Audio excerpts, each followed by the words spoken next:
అమెరికాలో H1B visa రిజిస్ట్రేషన్లలో భారీ తగ్గుదల నమోదైంది. United states citizenship and immigration services USCIS వెల్లడించిన తాజా డేటా ప్రకారం 2025-26 ఆర్థిక సంవత్సరంలో H1B వీసా రిజిస్ట్రేషన్లు 26.9% తగ్గాయి.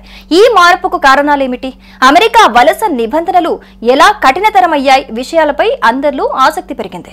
H1B వీసా అమెరికాలో ఉన్నత నైపుణ్యం కలిగిన విదేశీ కార్మికులను తాత్కాలికంగా నియమించుకోవటానికి ఉపయోగించే కీలకమైన ప్రోగ్రాం.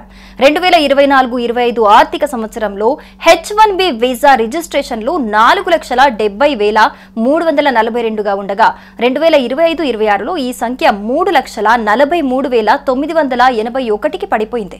అంటే సుమారు 26.9%. 1,26,361 రిజిస్ట్రేషన్లలో తగ్గుదల నమోదైంది.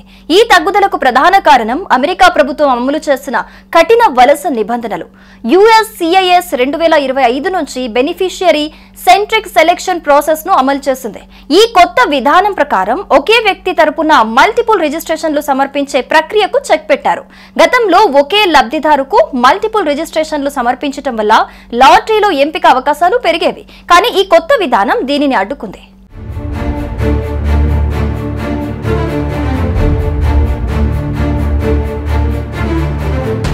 డేటా ప్రకారం 2024-25లో ఒకే లబ్ధిదారుకి సంబంధించిన మల్టిపుల్ రిజిస్ట్రేషన్లు 47,314 ఉండగా 2025-26లో ఇవి 7,828కి తగ్గాయి. అంటే 83.5% తగ్గుదల. అలాగే యూనిక్ బెనిఫిషియరీస్ సంఖ్య కూడా 4,23,000 నుంచి 3,36,000కి తగ్గింది.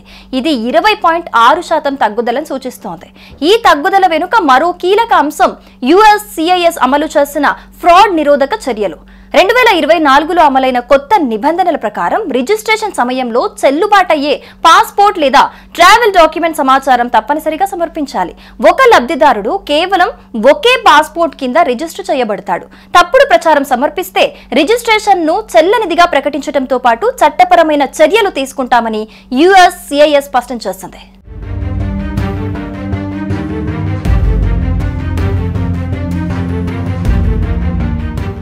అంతేకాదు రిజిస్ట్రేషన్ ఫీజు 2024లో $10 నుంచి $215కి పెంచింది ట్రంప్ సర్కార్. అయితే ఈ ఫీజు పెంపు కూడా అనవసరమైన లేదా మోసపూరిత దరఖాస్తులను నిరోధించడంలో సహాయపడిందని నిపుణులు భావిస్తున్నారు. ఈ చర్యల ఫలితంగా 2025-26లో లబ్ధిదారుడికి సగటున 1.02 రిజిస్ట్రేషన్లు మాత్రమే నమోదయ్యాయి. గత ఏడాదితో పోలిస్తే ఇది చాలా తక్కువ. ఈ మార్పులు H1B ప్రక్రియను మరింత నీతివంతంగా సమానమైన అవకాశాలను అందించేలా చేశాయని USCIS పేర్కొంది. కఠిన నిబంధనలతో పాటు మార్కెట్ డైనమిక్స్ కూడా ఈ తగ్గుదలకు కారణంగా చెప్పొచ్చు. అమెరికాలో ఉపాధి మార్కెట్ కొంత మందగించడం, ముఖ్యంగా టెక్ రంగంలో ఉద్యోగ అవకాశాలు తగ్గటం కూడా రిజిస్ట్రేషన్ల సంఖ్యను ప్రభావితం చేసిందని కొందరు విశ్లేషకులు అభిప్రాయపడుతున్నారు.